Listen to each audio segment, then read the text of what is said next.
Hello there, and welcome to WriterLens, where we take a look inside some of our favorites, movies and television from a writer perspective. So today we're going to talk about Finding Nemo, one of the most successful animated films of all time, and certainly a classic story. In fact, it was the AFI, they did their lists, the 100 best movies, and it made the top 10 best animated films, and it was the most modern movie when they made those original lists. It was such a big splash, no pun intended, and really became an instant classic. But Finding Nemo represents something that's a little bit unusual from a storytelling perspective.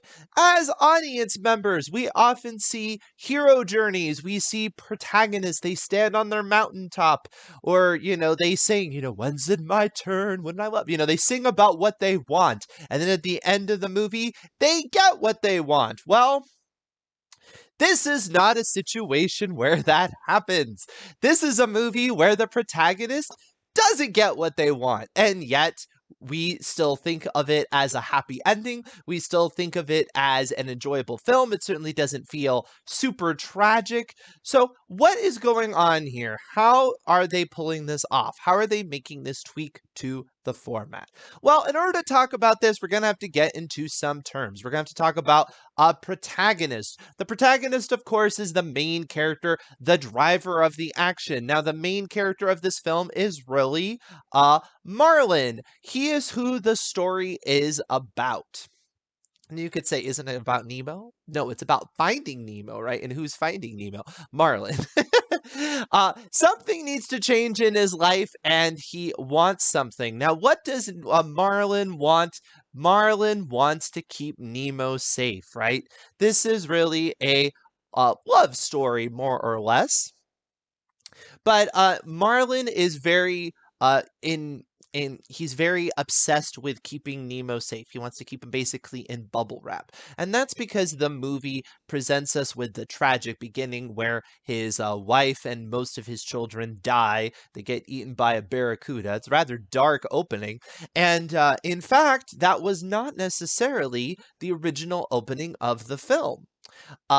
Originally, the writers wanted to start with Marlin and Nemo the first day of school, and only over time were we going to learn why Marlin was so protective of Nemo. Well, as you can understand, the audiences didn't respond as well to that because it just makes Marlin seem very mean and he seemed harsh, and you didn't really care about him too much. It made him too unlikable as a main character. We really needed to see that vulnerability right from the beginning. But that gets us to the antagonist. There's a character in a story, the protagonist, the main driver of the action. They want something. There is a character keeping them from what they want, the antagonist. And in the character that stands in an obstacle between the protagonist and their desires. Now, a lot of times people will mistake that an antagonist and a villain are one and the same person. But they're not. For example, this film.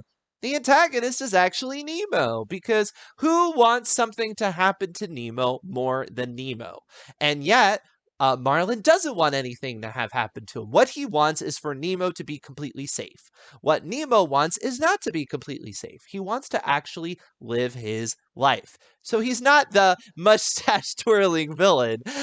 He is just an obstacle between what the protagonist wants, an obstacle between the protagonist and their goals. So, one way that this movie pulls off not giving the protagonist what they want, which is Marlin, is that it is not what he needs, right? So, this gets to the difference between want and need. And usually, stories deal with both. Sometimes their want does coincide with the need, so it meshes together very nicely. And so they get what they want, it also satisfies what they need. Sometimes it doesn't. This is a good example where that is the case. What Marlin actually needs to learn is he needs to learn to actually grieve and move forward and realize that life has to go on and Nemo has to have a life. And in order to do so, the movie really puts him through the ringer. They give him an insane adventure that stretches him well beyond what he's comfortable with. And through this, going through the dishwasher of life, as it were, he manages to come out the other side a stronger parent and realizing, you know what, life is about the adventure. It's about the things along the way. You cannot just protect yourself from everything. The happy ending is when the protagonist gets what they need, not necessarily what they want. Now, you can write an ending where the character doesn't get what they need. That would be a tragedy. Those are not impossible. They are written all the time, but those are more difficult to pull off, obviously, because we often like to read to escape. We like to hear stories because life's tragic enough as it is that we're not looking for something that has a sad ending. But sad endings are done. But this goes to show you that just because a protagonist doesn't get what they want doesn't make it a sad ending. In fact, Finding Nemo is a very happy ending. All right, so just some mechanics going on behind the scenes. Speaking of mechanics, for those of you who love this show, you are familiar with this little chart, my little 7-point story structure. Let's go through, shall we? Number 1, the hook. Marlin suffers a devastating loss when his wife and most of his children are killed. And I'm going to fix that because I am a stickler for this sort of thing. There we are. This is why writers don't do presentations. Okay. Marlin suffers a devastating loss when his wife and most of his children are killed. What a great hook, right? Like, this is definitely a situation where you have a main character, a protagonist, that is challenging from an audience, like I said, on that likability scale, right? He's not funny. He's actually like a whole thing about that. That's usually a way you make somebody good. No, he's not particularly noble exactly because he's just being very protective of Nemo, and he's not very good at anything exactly. I mean, so this vulnerability at the beginning is really going to be our linchpin to get us through with Marlin because he is a challenging main character for an audience to get behind. Now, the question is, how will Marlin keep Nemo safe? And then his decision is, well, Marlin lets Mr. Ray take care of his son Nemo. He kind of lets go of Nemo a little bit. If he hadn't done that, well, the story wouldn't have gotten started. Of course, when that happens, Nemo gets captured by the dentist. The dentist, you're wondering what character he is? We'll get to him. He is the villain of the piece. He's just not the antagonist. So the dentist captures Nemo, takes him away, and Marlin goes on his grandiose adventure to go find him. So part of the decision is going to find Nemo, although really he's kind of forced into that one. But it's still something he has to choose to do. I guess he could just say, "Oh well, too bad. I guess my son's lost forever." So it's all part of that big journey. Now, the fun in games is, Nemo gets captured, Marlin let's go and rescue him, and he has all of those wonderful sequences. This is a great work to study if you are writing a story that you know is going to have a lot of set pieces. You're going to have a lot of moments because you want to take this hero on some sort of journey, especially if you're doing like a fantasy type story, which often has that sort of, little quests, mini bosses leading up to the big boss feel. This book does a very good job of layering these action sequences in a way that makes them all have weight. They all seem like they matter. It just doesn't feel like, well, we need another thing for Marlin to do because we can't make it too easy. It really feels like Marlin is learning little things along the way. His relationship with Dory changes as they hit each obstacle, and it is reflecting things he needs to learn in his life, but not in such a direct way that writers tend to do. Writers will sometimes, it'll be like, well, you must go to the pool of destiny and look at your own reflection, and then you must face the mirror of truth. And that could be fine. That could be effective to be that archetypical about it. But often readers are looking for more nuance, something a little less on the nose than that. So we get to the pit. Marlin thinks Nemo is dead, and he leaves Dory and decides to set off alone. So Nemo is gone. He thinks he's dead because he flipped himself upside down. He pretended to be dead. Dory, he says, you know what? I just can't handle this. I don't even want Dory in my life anymore. He's just all alone, nowhere near his home, and everything was pointless. The whole quest was for nothing. But the climbing out is where Marlin allows Nemo to rescue Dory from the fishnet.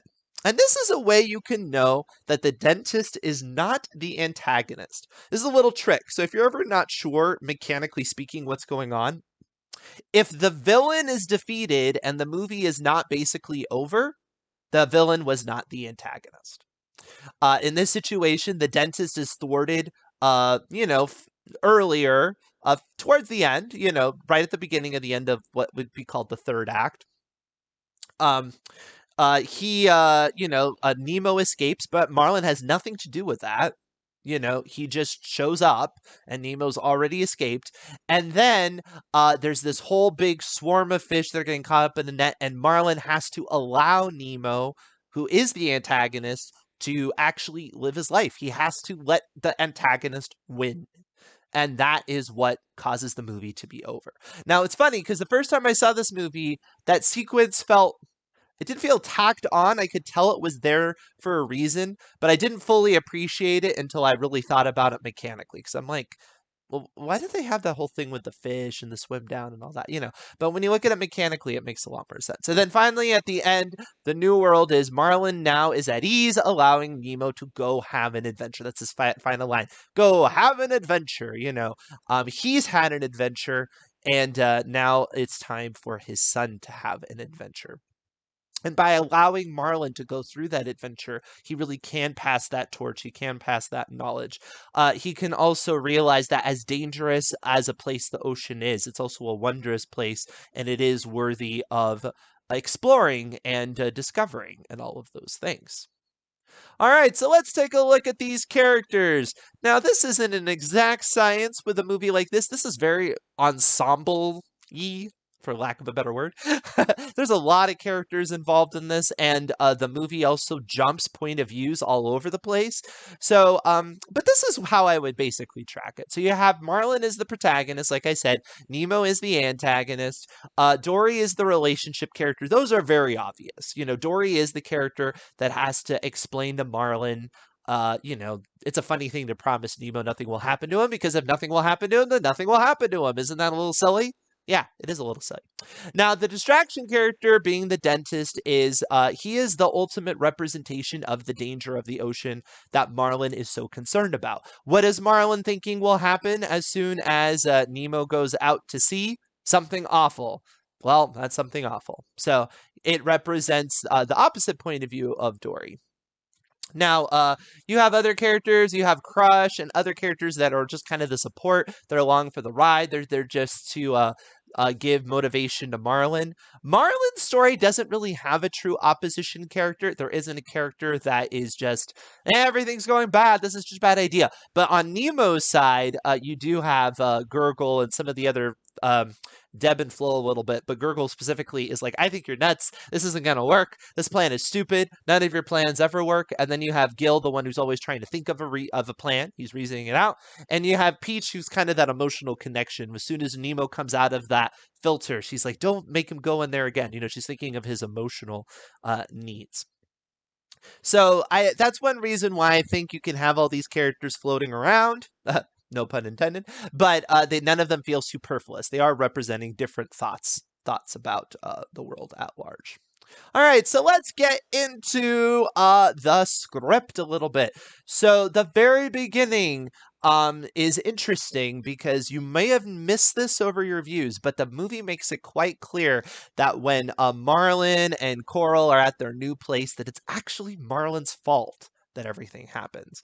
Because there's a dropped line where Coral's like, do we really need this much space? And then he's like, no, no, no, we do. It's going to be so great, and all this stuff is going to happen. And so, again, that leads an extra sense of responsibility. And so it makes you feel very sorry for him because his wife was a little apprehensive and he kind of pushed her into it. And then all this terrible things happened. And so he has this, the sense of caution is earned.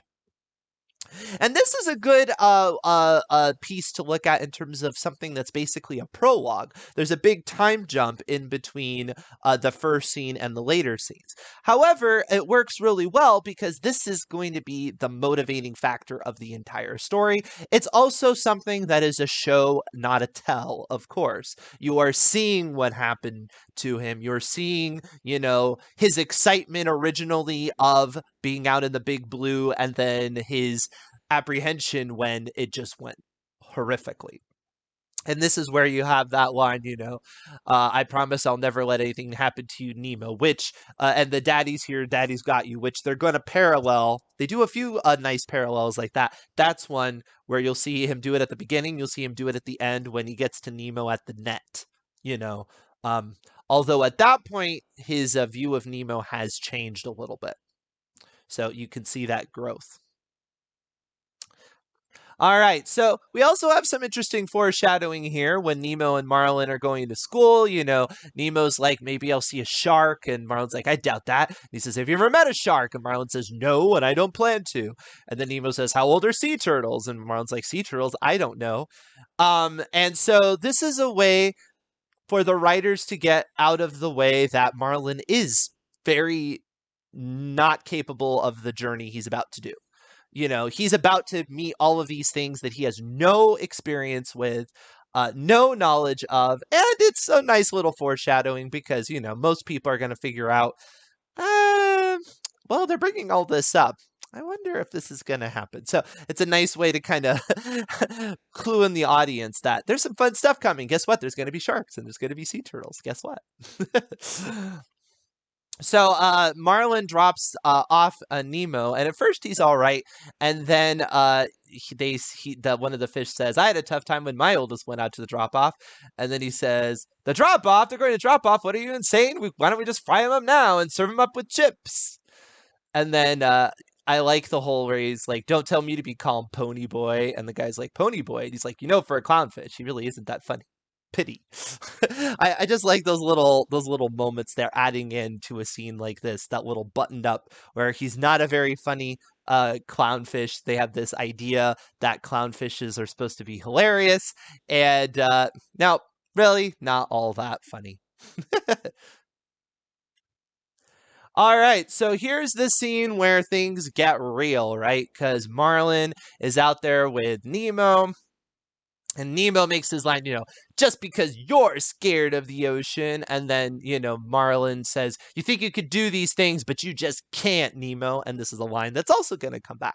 There's a lot of echoes in this script. It works out very well. Because that's ultimately, what the problem is. He is just thinking Nemo is so incapable of anything that he's just going to, like I said, put him in bubble wrap, not allow him to do anything. So here's another scene. I'm going to do this a lot. Like I said, lots of this, where there's an echo.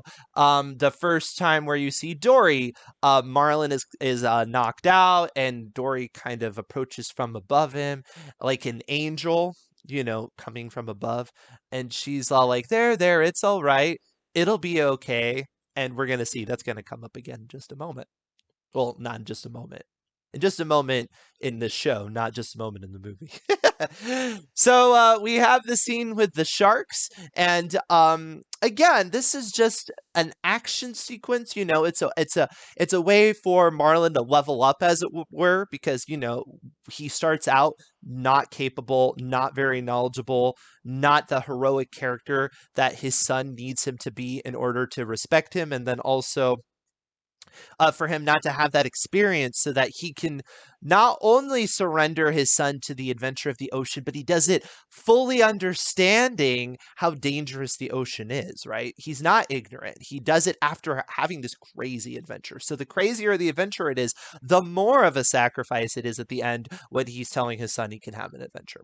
But anyway, in this scene with the sharks, not only is it a nice leveling up from that standpoint, you have the part where he says, Bruce says, "Well, how about you, mate? What's your problem?" And Marlin says, "I don't have a problem." And they all say, "A denial," which of course we all know is true. We all know that Marlin does have a problem. But it's also important to know that even at this point in the script, he doesn't have any clue that he has a problem. So it's an insight into the character in this scene. And a fun little sequence, of course, as well. You have the whole, multi-step program for them to try to avoid eating fish and everything. And it's a great set piece in of itself with some really great characters. That's just fun in its own right. All right.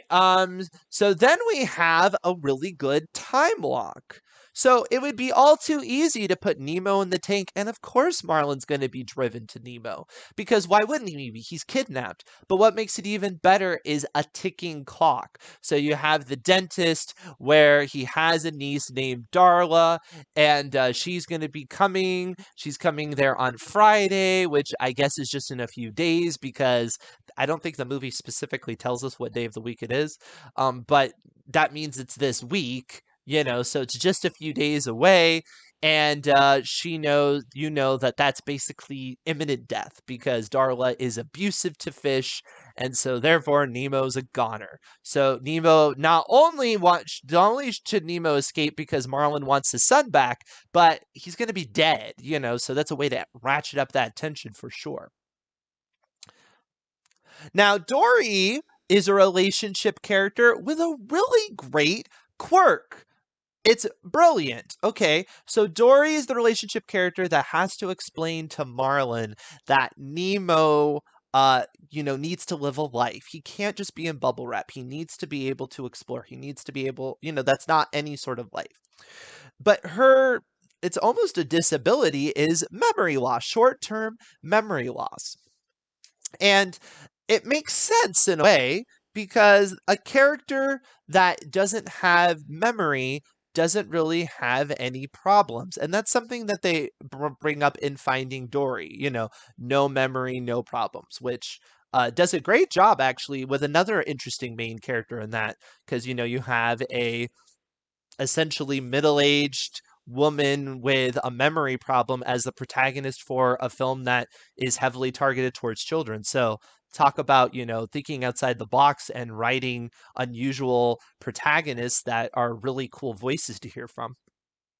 But in this story, like I said, to use that kind of character as a relationship character is great because not only is it a fun comedic quirk that you can have a lot of, there's a lot of silliness around, but it also does tie into the whole idea that Marlin does need to move on from his past. And to some degree, he kind of needs to forget what happened in a sense. He needs to be able to compartmentalize it enough to allow Nemo to move forward. Memory is haunting Marlin, and meanwhile Dory is free of it. It's just very effective. So in the scene, like I said, Gurgle is really that resistance character. Gil says, we're all going to escape, and Gurgle's like, please, not another one of your escape plans. And I think you're nuts. You're not the best swimmer. You need characters like that to be that anti-cheerleader. To be them, I don't know about that because it just raises the stakes when you have a character do that. Don't forget to include characters like that. Gurgle doesn't really have much purpose in the story besides that. He's fine, but like he really is very mechanical. But it's fine. It works. Not every character, especially in a cast this large, and every character is going to get tons of time in order to develop themselves. So here's another thing that happens, and that is, Dory comes to this trench, and she tells Marlin, we should swim through it. And Marlin's like, no, no, no, this looks terrible. And she's like, no, we really should. And she says, trust me on this. Trust. It's what friends do. So this is another thing she's teaching. She's teaching Marlin a lot of these things about life in general. And it makes sense that Marlin isn't just going to be quick to accept it because, again, she comes from a place where she has this memory loss problem. She's a little quirky. She's very bubbly and over the top, which is not really what Marlin goes for. He's more restrained. And so there's a lot of reasons why he wouldn't just jump in with what she has to say, but what she has to say is something worth listening to. So that's something to keep in mind with relationship characters. You don't always need a Dumbledore or an Obi-Wan or a Gandalf that are kind of like that instantly likable, instantly credible. Sometimes a relationship character is somebody who's not very credible, exactly, or wouldn't seem credible to many people, and that can make them much more interesting. All right, so here's a great scene where you get this overview, and this is really an info dump.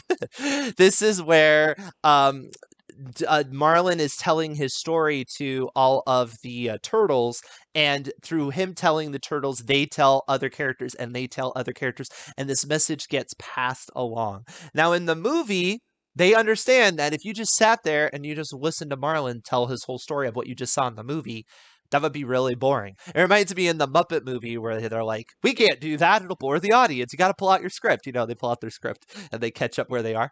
But that's essentially what they're doing. So what the movie does is it turns it into a beautiful montage where you see it. It shows you how this message traveled. And it just head hops a bunch of times. And you get characters you'll never see again. And their purpose is only to show you how everybody in the ocean is carrying this message. It's such a wonderful thing. It would be a difficult thing to adapt into a book, this sort of approach to just jump around this much. You wouldn't be able to do it quite the same way, but it just shows you how you have to be careful when you're relaying information for the second time. You need to find that other approach, that other style. And again, the purpose of Marlin telling the story was so that it could get spread. And so what the movie focuses on is that mechanical action, and it shows that versus focusing on the fact that we've heard the story and we've already seen the story. So think of that. Think of why you're having to retell the story. Is it because somebody is approaching somebody and they don't know? Well, then maybe you should think more about how they're reacting. And that's actually something we're about to do in a moment. Nigel does this long paragraph. He's swimming and swimming and giving everything he's got. Then 3 gigantic sharks capture him and blah, blah, blah, blah, blah. And we've seen all this before. And this is actually what we just heard a second ago. And what the script says is that the music is supposed to swell. And you'll know if you see the movie, you can't even hear what Nigel is saying. All you see is Nemo's eyes get bigger and bigger and bigger as the music swells because he's understanding now how his father is really stretching himself and is such a different person than he thought he was. And again, it's a beautiful show, not tell. It's focusing on what mechanically that scene is about. It's about Nemo understanding how awesome his father is, and it's showing us that and not focusing on how he's getting that information or what the information is. You know what I mean? Because we already know the information. So we don't need to pay attention to that. What we need to pay attention to is Nemo. So again, think of the same thing when you're doing a story. If somebody's relaying information we already know, and the important thing is the reaction, focus on the reaction. Do not focus on repeating the information. Try to tone that down, mute it like they do in the movie. It works out really well. All right, so now we get to the whale scene, and we're seeing how in this sequence Marlin has moved on. He's learned a little bit because Dory has to tell him, she's like, we should talk to somebody. And she's like, trust me on this. And he looks and he sees where she was injured because, excuse me, he didn't listen to her and go through the trench. He went over the trench, which was a whole jellyfish forest, and she got injured. And so he sees the injury and realizes, well, I didn't listen to her last time and she was right. Maybe she'll be right this time. So she's building that credibility. And then she immediately blows it because she realizes that the fish is not a fish, it's a whale, and she starts speaking whale, and it sounds completely ridiculous to Marlin. It sounds ridiculous to us, but yet we're kind of going for it, but we're like, what is going on? And then, of course, we eventually find out that actually, no, this is apparently close enough to whale that she does speak whale, and it's a really great payoff. So this is that echo I was talking about earlier when Dory comes in like an angel and she says, there, it'll be all right. It'll be okay. Sure, it will. You'll see. You know, that was her first interaction she had with Marlin. And in many ways, this is one of the darkest places that Marlin goes. The movie kind of plays with the pit twice. And I think that's to kind of fake you out. I think the movie wants you to think that this is the lowest point that Marlin's going to get at so that they can throw it again at you with the Nemo scene and it really punches you in the gut. This is like a fake out pit where Marlin is stuck in the whale's mouth. And this is where Dory tells him, you can't never let anything happen to him, then nothing would ever happen to it. And Marlin kind of has a, yeah, okay, you're right, got a point.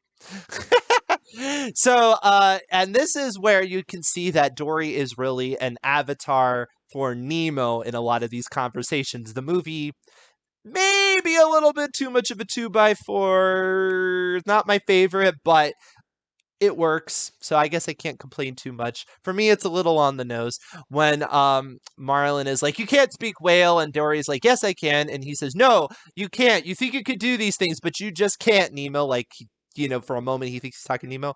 Not sure if they really needed that Nemo. I think they could have just done, do you think they could do these things, but you can't? And then just the echo is the line from before. But I think the writers realized that there is enough distance between those two lines that maybe the audience wouldn't connect them together. So you can decide, was this too much connective tissue? Is this too much hand holding? Or does it work? Your decision. Of course, it made like what? $500 million. So, like, who am I to say that didn't work, right? So, anyway, now we get to the real pit. You know, it's over, Dory. We were too late. Nemo's gone, and I'm going home now.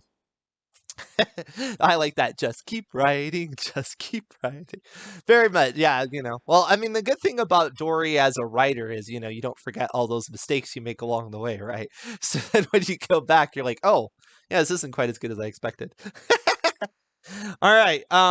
So anyway, Nemo's gone and I'm going home now. And this is the longest piece of dialogue that Dory has in the whole piece, you know, where she's struggling for the words and she becomes really real.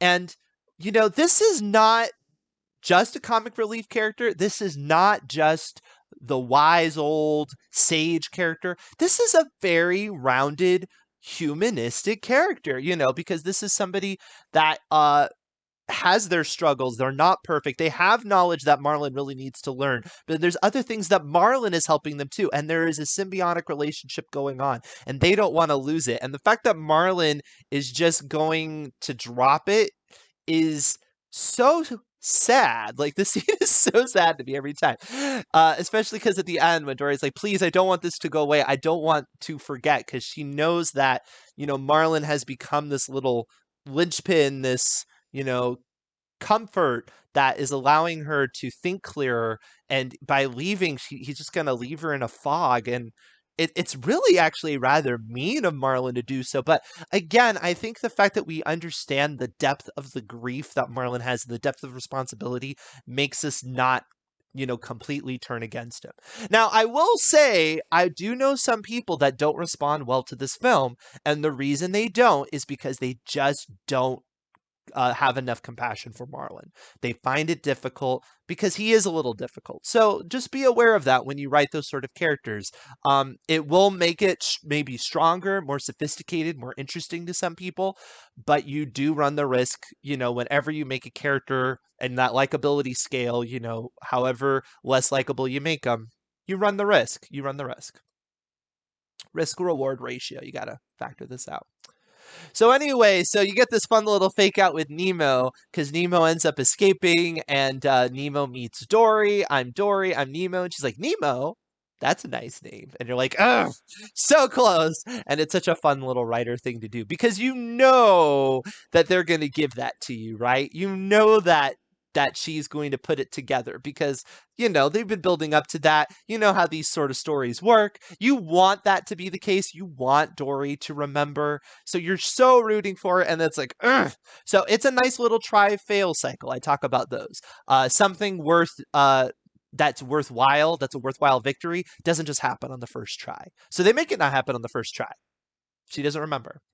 But then we move on, and finally, it's where are we anyway? Sydney water treatment, and then she's like, Sydney, Sydney, and the nice thing about that is not only does it work mechanically to have that try-fail cycle, it also does kind of make sense. I mean, as much as he talked about his son Nemo, what really was resonating in her mind before was that reading the mask and the P42 Wallaby Way Sydney, so the fact that Sydney would be that moment does actually ring true. It doesn't just seem like a writer trick to have a fail. So keep that in mind. Don't put in a fail just to have a fail. Make sure it makes sense. All right, so now we have that moment, like I said, when we realize that Nemo is the antagonist, because guess what? The story isn't over. Otherwise, it'd be like, oh, yay, I found you, and Dory has her memory back. Woohoo, let's go home. No, it can't be over yet, because we haven't even resolved the conflict. Not really. We have to have this scene where Marlin has to be willing to sacrifice Nemo to the terribleness of the ocean, this very dangerous sequence where he's putting himself in life's jeopardy in order to have this, growth, and in order to fully show us that he learned the lesson. Because it'd be all too easy for Marlin to just say, you know what, son, I was wrong. You can't explore the ocean. Lame, because we want to see it. We want to see Marlin have to do it. So they put Marlin in a really tough spot right off the bat. It's quick. It's down and dirty, but you know what? This is a story, and we're running out of time. So we got to get this going. Let's go. And so ultimately, Nemo ends up saving the day, but he crashes. And there's this kind of interesting moment where he's unconscious, and Marlin comes down, and he says, it's okay, Daddy's here, Daddy's got you. And then they even cut back here to the egg.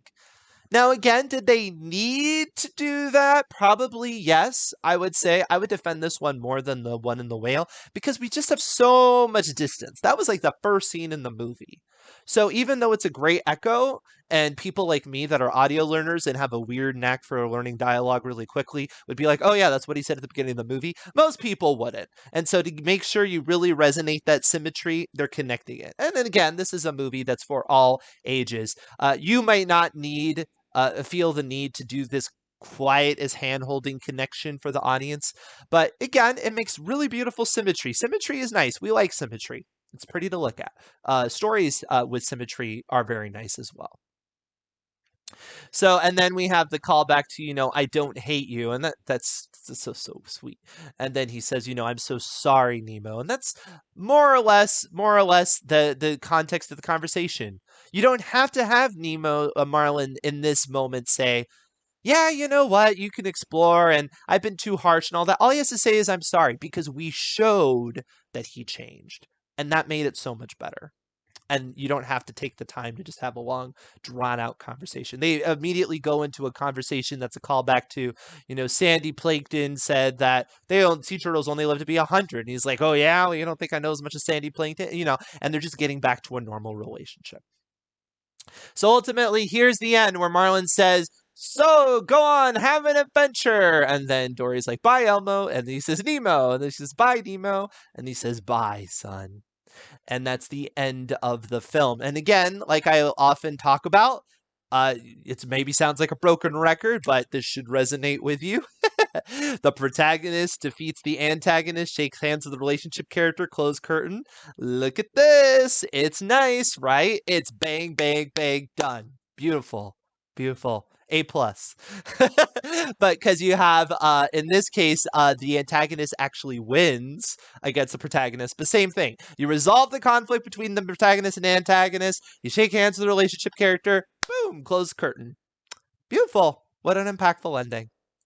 So I think hopefully by taking a deep dive into the script and going into this, you have more reasons to watch the movie as a writer, and you might have more of a realization why this resonated so well with audiences and why I think this will be one of those movies that isn't just a hit in its own time, but will continue to be, passed on from, generation to generation. There's already been a sequel, which I actually quite enjoyed. I know there's people that are rag on Finding Dory, but actually I really love Finding Dory. Maybe we'll talk about that sometime because